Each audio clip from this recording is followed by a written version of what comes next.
letting things go their own way. It can't be gained by interfering. The master has no mind of her own. She works with the mind of the people. She is good to people who are good. She is also good to people who aren't good. This is true goodness. She trusts people who are trustworthy. She also trusts people who aren't trustworthy. This is true trust. The master's mind is like space. People don't understand her. They look to her and wait. She treats them like her own children. The master gives himself up to whatever the moment brings. He knows that he's going to die, and there has nothing left to hold on to. No illusions in his mind, no resistances in his body. He doesn't think about his actions. They flow from the core of his being. He holds nothing back in his life. Therefore, he is ready for death, as a man is ready for sleep after a good day's work. Every being in the universe is an expression of the Tao. It springs into existence unconscious, perfect, free, takes on a physical body, lets circumstances complete it. That is why every being spontaneously honors the Tao.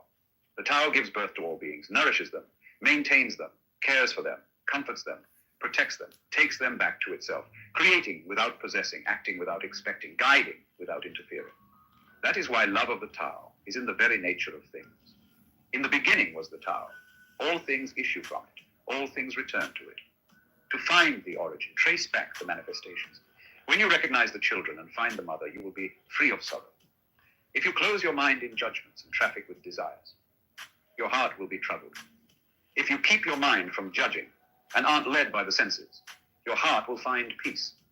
Seeing into darkness is clarity. Knowing how to yield is strength. Use your own light and return to the source of light.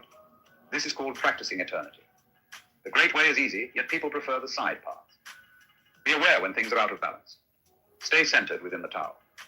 When rich speculators prosper while farmers lose their land, when government officials spend money on weapons instead of cures, when the upper class is extravagant and irresponsible while the poor have nowhere to turn, all this is robbery and chaos. It is not in keeping with the Tao. Whoever is planted in the Tao will not be rooted up. Whoever embraces the Tao will not slip away. Her name will be held in honor from generation to generation. Let the Tao be present in your life, and you will become genuine. Let it be present in your family, and your family will flourish. Let it be present in your country, and your country will be an example to all countries in the world. Let it be present in the universe, and the universe will sing. How do I know this is true? By looking inside myself. He who is in harmony with the Tao is like a newborn child. Its bones are soft, its muscles are weak, but its grip is powerful. It doesn't know about the union of male and female, yet its penis can stand erect. So intense is its vital power. It can scream its head off all day, yet it never becomes hoarse. So complete is its harmony. The master's power is like this. He lets all things come and go effortlessly without desire. He never expects results. Thus he is never disappointed. He is never disappointed. Thus his spirit never grows old. Those who know don't talk. Those who talk don't know. Close your mouth, block off your senses, blunt your sharpness, untie your knots, soften your glare, settle your dust. This is the primal identity. Be like the Tao. It can't be approached or withdrawn from, benefited or harmed, honored or brought into disgrace. It gives itself up continually. That is why it endures. If you want to be a great leader, you must learn to follow the Tao. Stop trying to control. Let go of fixed plans and concepts, and the world will govern itself. The more prohibitions you have, the less virtuous people will be. The more weapons you have, the less secure people will be. The more subsidies you have, the less self-reliant people will be. Therefore, the master says, I let go of the law, and people become honest. I let go of economics, and people become prosperous. I let go of religion, and people become serene. I let go of all desire for the common good, and the good becomes common as grass. If a country is governed with tolerance, the people are comfortable and honest. If a country is governed with repression, the people are depressed and crafty. When the will to power is in charge, the higher the ideals, the lower the results.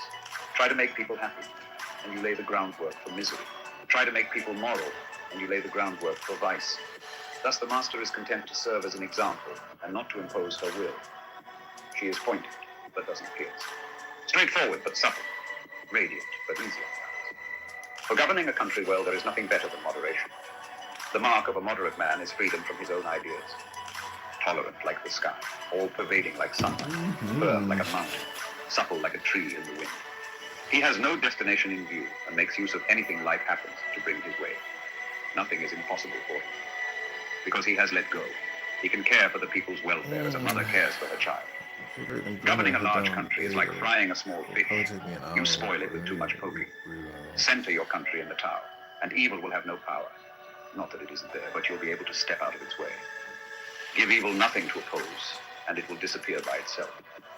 When a country obtains great power, it becomes like the sea. All streams run downward into it.